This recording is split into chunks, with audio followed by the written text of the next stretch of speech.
When you die, will you be missed? Will your family miss you? Will your neighborhood miss you? Will your masjid miss you? You know, sometimes we don't appreciate people in our communities, in our masajid, until they leave the community. Then all of a sudden the bathroom's not getting clean like it used to. All of a sudden the masjid's not getting vacuumed anymore. All of a sudden the guy that was collecting donations is not there anymore. We recognize a void. Your society, will you be missed?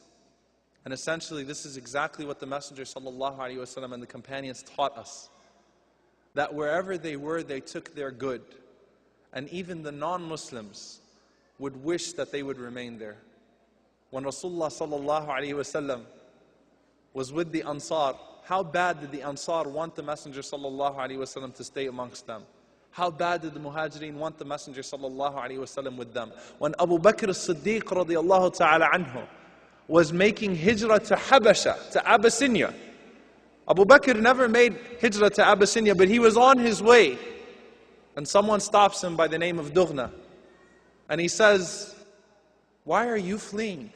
A person like you should not be taken away from his society. A person like you should not be taken away from his society, should not be rejected in this way. And offers him protection, even though he's a non-Muslim. And you know what, dear brothers and sisters, the reality is, and this is my absolute conclusion.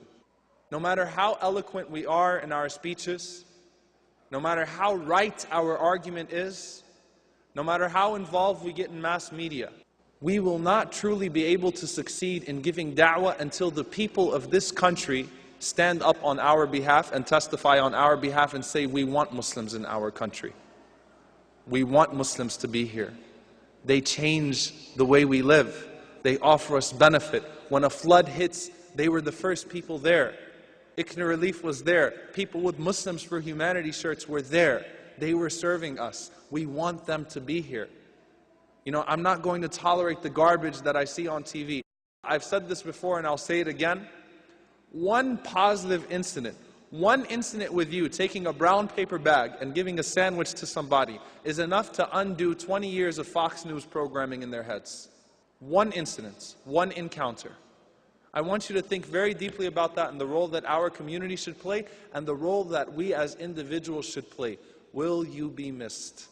Will the heavens and the earth cry for you when you pass away? Will its occupants cry for you? Will they feel sorry for your loss? We ask Allah subhanahu wa ta'ala to make us amongst those, not who the earth is relieved from, but rather we are relieved from the earth when we pass away. And we ask Allah subhanahu wa ta'ala to enter us in the highest level of Jannatul Firdaus in the companionship of Rasulullah sallallahu alaihi wasallam and his companions. Allahumma ameen.